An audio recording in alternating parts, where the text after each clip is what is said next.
sono partiti, la prima tirata del taglio,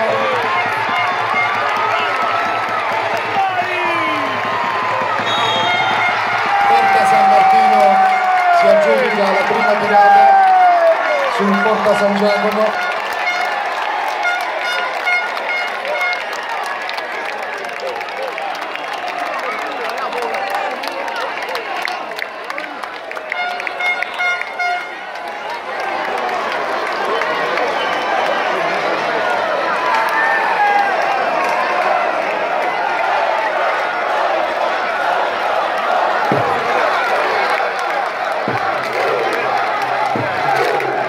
Prima tirata se l'ha aggiudicata Porta San Martino. Ora si preparino Porta San Biagio e Porta San Cesario.